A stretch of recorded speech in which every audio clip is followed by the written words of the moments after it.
The rain begins like a warning whispered across metal bones, a hush that makes the city hold its breath. Neon trembles in puddles as if light itself were nervous, and somewhere beneath the pipes and tram lines a power hums in a key that makes teeth ache. Lysa walks with her hood up and her mind open, following the rumor of a broken hololog carried by a courier who does not wait in one place for long. The lower levels smell of ozone and wet durasteel, of noodles and fear, of days stacked without sunlight. She passes shuttered stalls and lanterns stained crimson by street signs, and she counts the steps to keep calm. Above, the sky is a hard bruise, stitched with traffic. Below, the dark seems to listen. When the courier finally appears, he moves like a shadow, remembering it once had a heart. He hands her the shard, and in its cracked blue light she hears it. A note, steady and wrong, a promise that the dark side has turned its face toward the galaxy again. The hum follows them into the bones of the city, a low tide filling old channels. Lysa threads the shard's tone into her recorder, weaving questions between beats. Terran speaks little as they move, his silence measured like a craftsman testing a blade he refuses to draw. Kiri scuffs puddles into maps, and then erases them with her boot. As if rehearsing for a journey she pretends not to want. Ael sings a faint harmonic that neither opposes nor surrenders. Curiosity made sound. The message is not words so much as gravity bending, a valley's outline pressed into their minds with red pressure. As they reach the freight lifts and the city groans itself upward, Lysa understands the shape of their night has changed. The Sith are not a rumor here. They are the weather, and the weather has turned. She breathes with the lifts rise and chooses to be steady.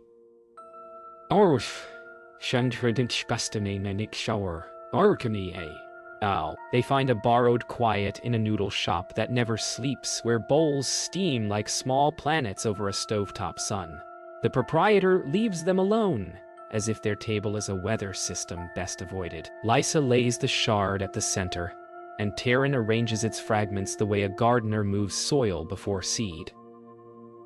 Kiri smuggles out a smile when Ael bumps bowls together in a clink that sounds like a bell. The hum lifts, deepens, narrows into a thread they can follow.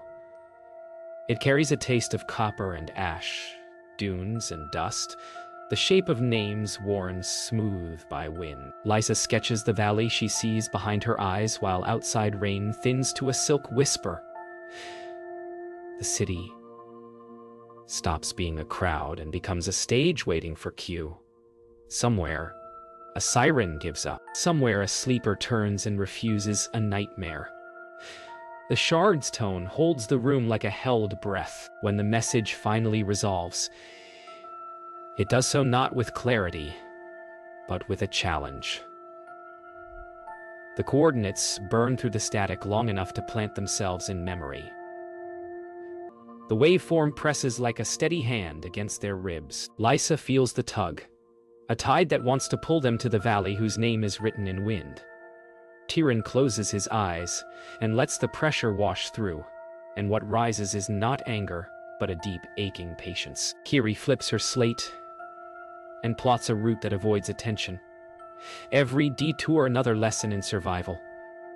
Ael hums the note again, softer, as if testing whether the sound can be held without breaking. Above the shop, the storm loosens its grip, and the city smells of wet concrete and hot broth, and the first apology of dawn. They do not choose adventure. They choose to listen, and listening leads them on. The skydock is a chorus of yawns and magnet clamps, workers moving with the particular grace of people who do not waste motion. Lysa trades favors for a berth that is mostly a rumor, and Tyrion tunes the ship's old heart until its grumble turns into a purr. Kiri slips between crates, gathering whispers the way others gather trinkets, returning with a list of names that won't remember theirs. Ael sinks with the nav console in layers, the shard's tone beneath the ship's systems like a lullaby for metal. As clamps release and the city drops away, the underlevels shrink to a map of veins and the sky becomes a patient lake. The valley waits somewhere ahead, etched into the Force by hands that prefer commands to conversations. Lysa presses her palm to the viewport and makes a quiet promise. Not to defeat Shadow, but to understand the weather it makes. The stars thin as the freighter slips from familiar lanes into the old red hush that hangs around Korriban. Space seems to remember violence here. Memories stacked like weathered stones. Every silence a warning that has learned patience. Lysa watches the planet swell in the viewport, dunes like sleeping serpents coiled beneath a copper dusk. And she notes how the shard's tone grows steadier the closer they drift to the scars of the Dark Lords. Terran closes his eyes as if greeting an unkind teacher, letting the ache of the place pass through without anchoring in him. Kiri jokes once softly, then falls quiet when the nav beacons begin to fail, their numbers stuttering into myths. Ael's emitter hums a second line under the shard's call, two threads crossing in a loom that might unweave fear. The descent burns gentle, but the air below already tastes of ash and old vows. Wind greets them like chanting taught to sand. Each step into the valley is measured, the ground packed by centuries of arrival and departure, of triumph carried like a wound and defeat worn as a crown. Lysa speaks softly into her recorder, describing the cut of the tomb mouths, the way their shadows refuse to match the angle of the sun. Terran marks positions, careful not to touch the carved stones that hum with the cold residue of intention.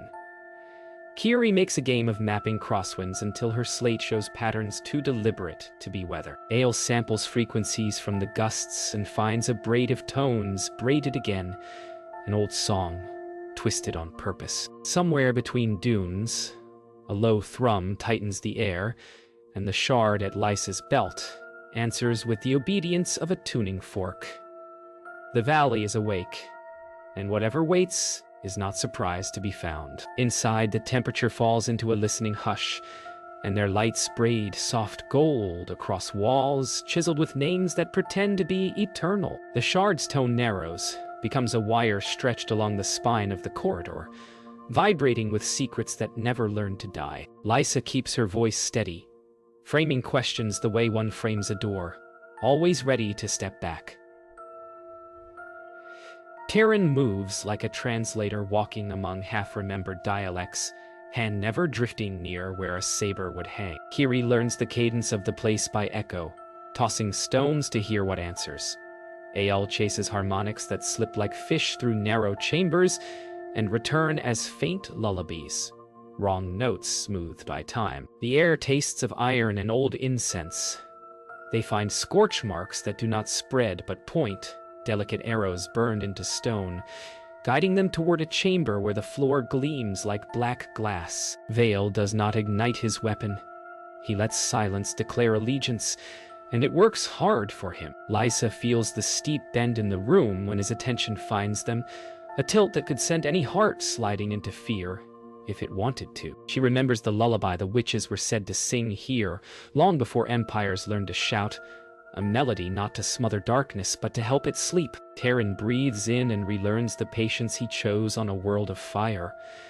And in that quiet, he is taller than armor. Kiri's hand tightens around her slate until her knuckles pale, and then she loosens, because storms pass sooner when not clenched. Ael emits a tone that matches the shard and inches it warmer, a candle inside a cavern. Vale's eyes flick to the obsidian floor, where scorch marks point inward, like arrows aimed at a single listening point. The clash never comes. Instead, a conversation unfolds without words, shaped by breath and the way sound chooses to stay or leave. Lysa draws the shard's tone through Ael's emitter and lets it meet the valley's own resonance, the two threads weaving into a fabric that carries neither command nor surrender. Terran steadies the pattern by standing like a tree that has learned every wind. Kiri traces the scorch arrows with her slate. Through a circuit, the lost ritual began, and the floor's black glass answers with a slow pulse that feels like a long-held fist opening. Vale studies what refuses to be a duel, his pupils narrow, his jaw searching for a reason to despise music and finding only bone-deep fatigue. The air softens, the cold retracts, and the chamber exhales a centuries-old breath. Nothing is won. Something is remembered.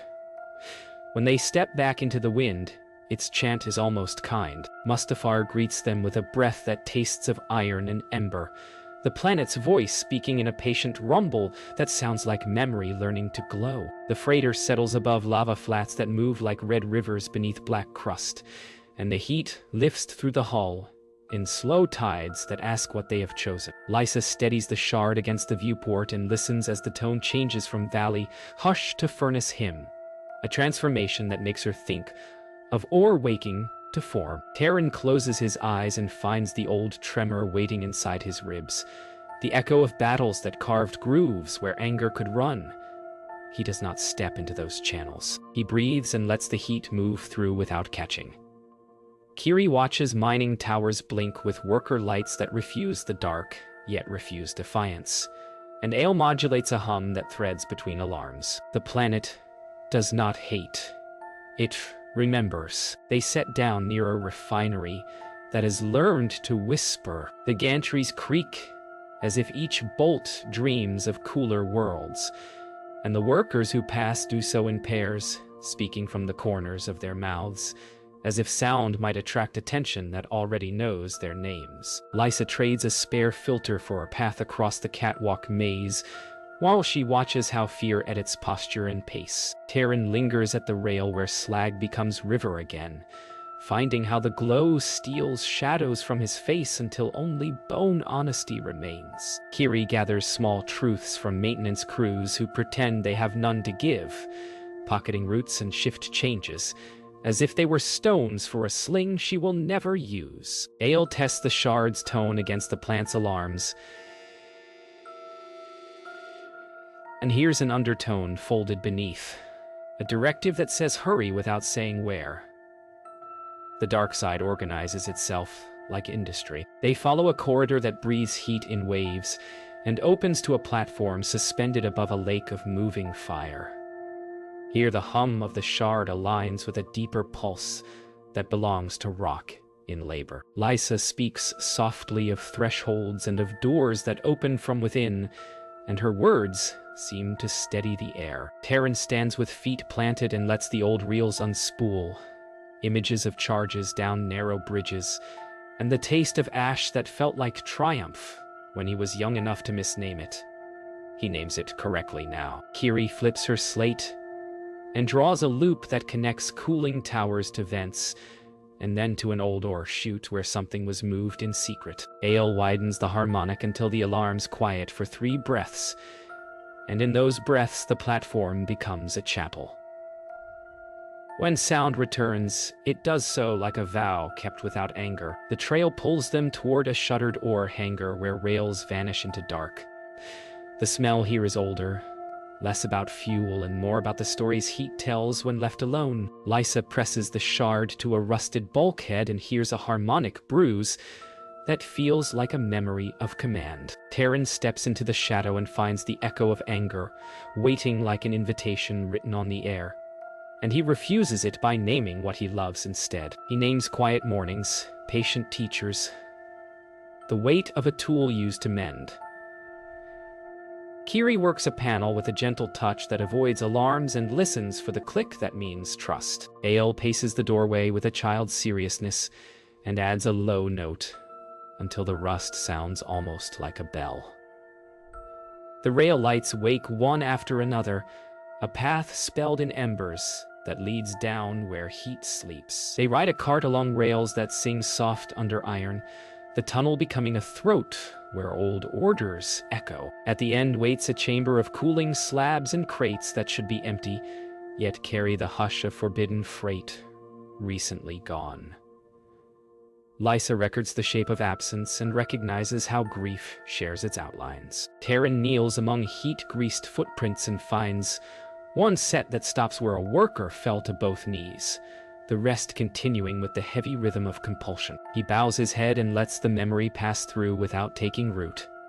Kiri lifts a scrap of packaging with a sigil melted to near nothing and overlays it against her slate until it blooms into meaning. Ale sounds the harmonic they learned on Korriban and threads it through Mustafar's furnace hymn. The chamber sighs, and the heat seems to loosen a fraction.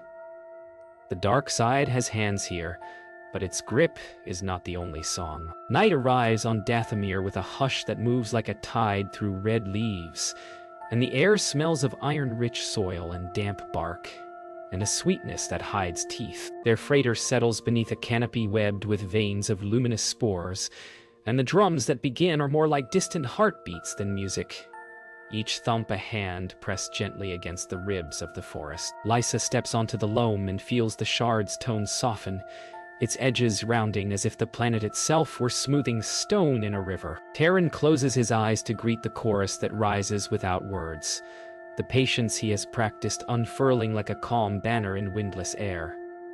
Kiri marks a path between thorned roots that do not wish to injure so much as to test. Ale lifts a harmonic barely above breath, and the spores answer by brightening. Somewhere among the trunks, watchers move without hurry, and the forest seems relieved to see that they do not come to take. They follow a path marked not by stones or signs, but by breaths placed carefully between drum beats. The forest opens and closes, a lung that knows how to guide without revealing too much. Lysa whispers a description of leaf veins that carry crimson like slow rivers, and of vines that braid into ladders for those who know how to climb without apology. Terran listens to the quiet edits that the dark side made on other worlds, and feels how differently this place holds its history. Not as orders, but as lullabies sung to truths that were frightened. Kiri hears codes hidden in insect wings and turns them into coordinates that lead toward a pool where mist lays its hands on water and persuades it to dream. Ale sets its harmonic a step below the shard, so the two tones walk together. The drums grow nearer, yet the pulse is calm, and the night invites them to arrive without haste. The pool is round as an eye that has chosen never to close.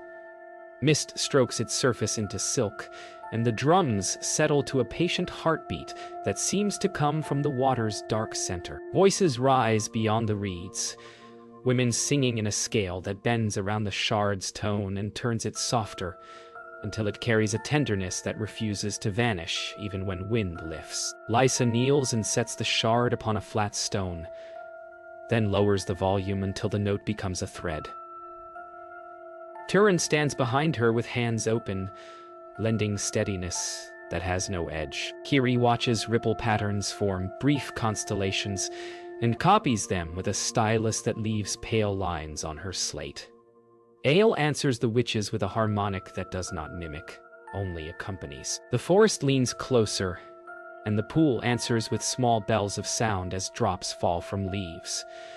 The song they gather feels old enough to have waited for them. The chant shifts and the pool tightens its circle, not in warning but in focus, as if attention itself has chosen to be a vessel. Lysa threads the witch's intervals through the shard's single line, and the two become a braid that strengthens rather than thickens. Terran feels an old ache rise, a hunger for clear victories, and he lets it pass like a cloud that does not know the names of the ground. Kiri hears a counter-melody hidden in frog calls and leaf taps, and lends it with a hum she does not admit is hers. Ale widens the harmonic until even the insects pause between wing beats. The reed bank sighs and the water reveals a memory of fear crossing a marketplace as quick as rumor, then shows the same place hours later. The stalls open and laughter returning cautious as a first step. The chant does not conquer. It invites the world to remember what gentle feels like. When the song ends, it does not fall silent, so much as it settles into the soil. A warmth left behind after a fire that never burned. Lysa lifts the shard and hears how its voice has changed, the harshness folded inward, the steadiness remaining like a keel under waves. Tyrion kneels to trail fingers in the pool, and the water cools them without claim. Kiri marks the last measures with a small flourish she will forget to erase because it feels like a signature, even if no one sees it. Ale saves the pattern, labeling nothing, trusting memory to love what it keeps. The drums recede as if distance were a soft rug tugged gently away. The watchers do not step forth, and no bargains are asked. The forest has taught them a passage that is not a road. They turn toward their ship with breath that moves easier in the chest. The sky beyond the leaves looks nearer than it did. Malachor breathes like a grave that learned to speak. Ash drifts in a patient snowfall that makes every step the start of a new world, and every exhale a small fog that refuses to belong to anyone. Lysa leads through ribs of shattered stone where temples once pretended to be immortal, her recorder whispering as she names what ruin teaches. The shard's voice has changed since Dathomir. It is rounder now, its edges tucked in, a lantern cupped by careful hands.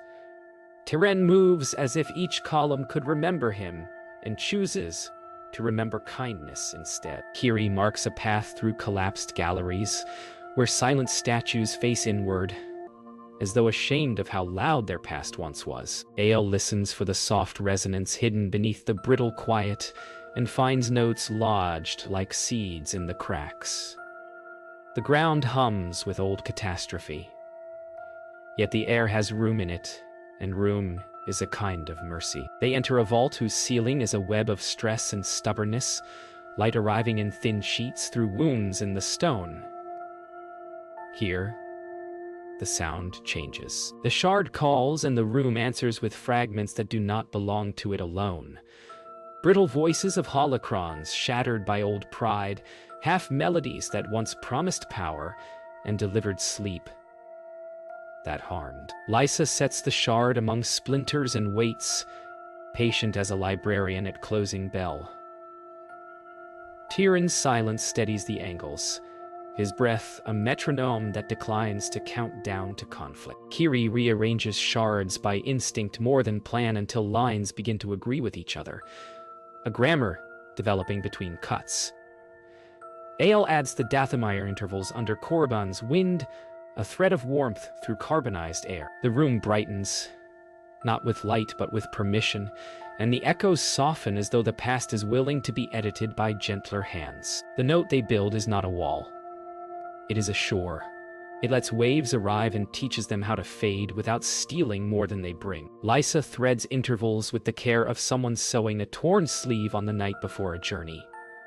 Tiren stands where the vault's pressure is strongest, and lets calm move through him until the air follows suit. Kiri's slate becomes a score, lines evolving as pieces settle into rightness, the pattern revealing a cradle rather than a trap. Ael widens the field so the resonance rises from floor and column, a tide of sound that knows the difference between stopping and letting go.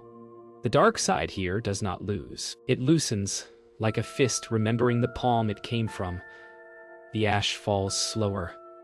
Vale steps closer to the ring of fragments, and in his eyes a memory of quiet tries to surface. He does not strike. He watches. Challenge arrives not as a blade but as a pressure change, the air trying to tilt the music toward command.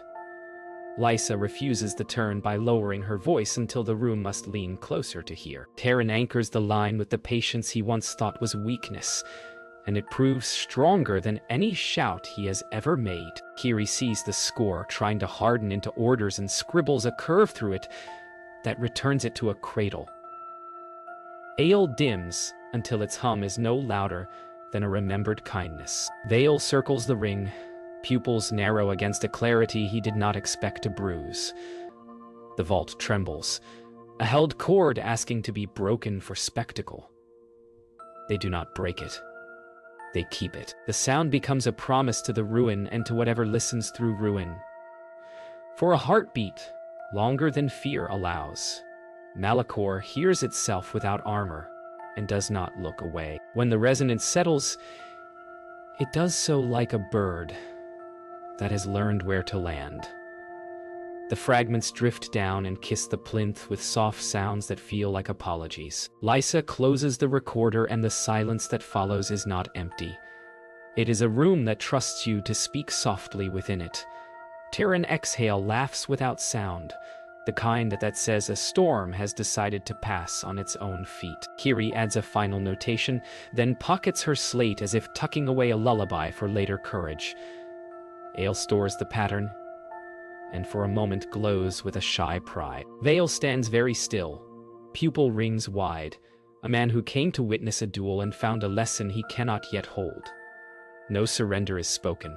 No victory is claimed. They leave the vault as caretakers rather than conquerors, and the ash that follows lays less heavily upon their shoulders. The relay spire drifts above a pale blue moon, like a tuning fork abandoned by a careful hand, its ribs humming with the throb of traffic that never lands. Docking clamps kiss the freighter with a sigh that sounds like relief, pretending not to be. Lysa steps into a corridor that smells of ionized air and recent loneliness, the shard warm at her belt, as if it recognizes a throat prepared for song. Terran walks beside silence, the way a friend walks beside water, patient and deep, reading how the station's power cycles gather and release like breath. Kiri whistles once to test the echo and grins when the metal answers with a scale that will guide her through maintenance shafts. Ale pulses a tiny gold note that returns as a reminder. This place was built to carry voices, not commands. The galaxy beyond the viewports drifts in slow constellations. Somewhere out there, fear is awake. Here, they begin to teach it sleep. Control is a cathedral of glass and hum, consoles sleeping under dust as if the operators stepped out for a shorter break than years. Lysa wipes a sleeve across a display, and the shard's tone threads through the grid in a test whisper, waking lights in soft waves. Terran moves like a harbor pilot, easing a ship between currents, aligning power couplings with the gentleness that keeps machines loyal. Kiri vanishes into a crawlspace and reappears with a coil of fiber. She calls a ribbon, weaving it between ports until the system's heartbeat steadies. Ale filters the Korriban wind, and the Dathomir lullaby into Mustafar's ember hum. A braid of intervals ready to travel farther than memory.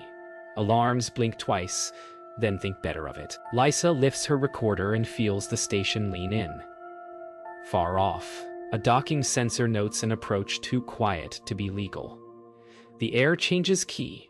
The moment for fear arrives and chooses not to be used. The doors do not burst. They open with courtesy, as if the station remembers protocols worth keeping. Vale steps through with the stillness of a flame that does not need wind. He listens more than looks, and what he hears is a pattern designed to leave no one conquered.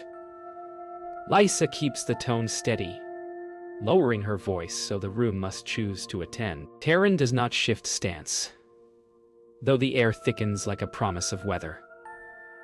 Kiri's fingers fly across a side console, routing power away from the breaker he will surely reach for. L's hum slides a half-step warmer and the station breathes easier. Vale's hand touches the hilt, amber eyes narrow. He asks nothing and demands nothing. A blade of presence seeking the old script. Lysa's song refuses that grammar and offers a cradle instead. The moment leans toward rupture and is held. Somewhere far below, the moon turns, and the light across the visor moves like a tide. The broadcast begins as a breath taken together. Lysa draws the intervals into a strand that knows when to lean and when to rest, weaving the witches hush through valley wind and furnace hymn until the station becomes an instrument large enough to hear itself. Terran grounds the circuit with stillness, lending spine to a song that refuses to command. Kiri rides the power crest as if balancing on the back of a kind animal, opening relays to the rim, and then farther, where maps learn humility. Ale widens its field, and the tone pours outward, slipping into lanes and beacons, into markets and medbays, into windows where children sit with knees to chins. Vale stands like a cliff, and something within him names the taste of quiet. Across systems, panic blinks, hesitates, remembers an older word for safety. The note does not erase fear. It gives it a handrail. The galaxy pauses together, and for the length of a long exhale, listens. Silence returns like rain after heat. Not cold, but clean. Status lights settle into the comfort of repetition, and the spire hums, with the dignity of a task completed without violence. Lysa lowers her recorder, and the shard cools against her palm, its steady ember now a companion rather than a warning. Turin lets breath slide out and does not chase it back. A lesson finished and folded. Kiri leans into the back of a chair and laughs once, small and real, the kind that finds its way into memory's pocket. Ale dims to a glow a child might trust in a dark room. Vale turns toward the visor where the moon's light has softened, and in that reflection he looks almost unarmored. He studies them like a riddle solved by gentleness, and then steps backward, granting a departure instead of a duel. The spire keeps their secret and their song. Outside, roots brightened by a shade. No sensor was built to measure. Morning comes to places that forgot how to expect it. Across core and rim, the broadcast's warmth lingers like a hand on a shoulder. Not a command, but a steadying. On Coruscant's lower levels, a market tests its voice, shutters rising with the discretion of eyelids. Lysa stands beneath the same dripping conduits where the first note found her, hearing how the city has changed its breathing. The shard at her belt no longer feels like a flare to warn ships off a reef. It is a hearth coal wrapped for travel, patience made portable. Terran watches crews paint over the old curfew marks with a color close to ordinary daylight, and nods as if a vow has been kept on both sides of an old ledger. Kiri trades jokes for vendor tokens and pockets the smallest ones, like souvenirs of courage. Ale hums under the noise so gently that only those who need the sound can hear it. The storm has not ended. It has loosened its fist. Ships resume their shy constellations. On a rim outpost where smugglers once argued louder than the engines, a mother lowers her voice to tell a child that nightmares can be taught to take turns. Lysa files the smallest testimonies, the kind history forgets first. A medic who slept for a full hour between shifts, a cargo chief who stopped checking the door every third breath, a busker who tuned strings to a note that did not frighten stray animals. Terran helps a dockhand lift a stuck coupler and laughs when the stubborn metal agrees to behave. The sound gentle enough to feel like a rare species returning to an old valley. Kiri maps safe routes through lanes that still wear scars and names them after snacks. A cartography of kindness. Ale records the galaxy's quieter timbers, building an archive of ordinary reliefs. The dark side still pours its weather across certain horizons, but the forecast now includes intervals of clearing. On Mustafar, the foundry crews unfurl, a shift change without looking over shoulders so often that it hurts. The furnace hymn remains, but its key feels less like a demand and more like weather one can plan around. Lysa watches foremen rewrite schedules with rest in them, a quiet revolution measured in minutes. Terran returns to the hanging platform above the molten lake and stands where anger used to recognize him first. It does not know his name now. He lets memory pass like a slow current and keeps only the temperature of forgiveness. Kiri finds a forgotten locker and leaves inside a map that marks safe corridors for ghosts who dream differently tonight. Ale samples the day's new harmonics and stores them beside the lullaby gathered in the forest. Somewhere along a gantry's spine, Vale pauses, gloved hand to rail, listening to a factory that no longer burns for war alone. It is enough to change the balance of a step. A day later, in an empty bay softened by sun through a cracked canopy, Turin lays the cloth roll on a crate and unfolds what he carried across worlds. The saber returns to his hands as components, each recalling a story he is willing to tell without pride. Lysa watches from the threshold, making no notes, because some assemblies ask for witness rather than words. Kiri brings tea that tastes of smoke and winter fruit, and pretends she did not hover to see the first spark. Ale projects a low, companionable chord that neither blesses nor judges. Piece by piece, intention becomes instrument and then a tool. When the blade wakes, it does so without flourish, a line of light that hums in the same key as breath. Terran holds it like a lantern in a tunnel and then closes it with a smile small enough to feel honest. It will be for service, not for spectacle. That is the shape of its vow. At last the freighter settles into quiet orbit over a gentle world that smells of rain even from space. And Lysa makes her final entry. She speaks of tides that learn to loosen, of cities that found room for laughter between sirens, of markets that reopened like careful eyes. She refuses grand conclusions and gathers instead the texture of steadiness, a lesson stitched from valley wind and furnace hymn, from forest hush and the ashfall that chose to land softer. Terran secures the rebuilt saber in a locker beside repair tools and wipes his hands like a mechanic who trusts the next call to be mending work. Kiri traces new routes and adds stars where there were none. A cartographer of tender returns. Ale dims to a pulse. The ship can dream by. Somewhere in unlit space, Vale turns his interceptor toward a horizon not yet written. The dark side remains. So does this music. Between them, the galaxy remembers how to sleep.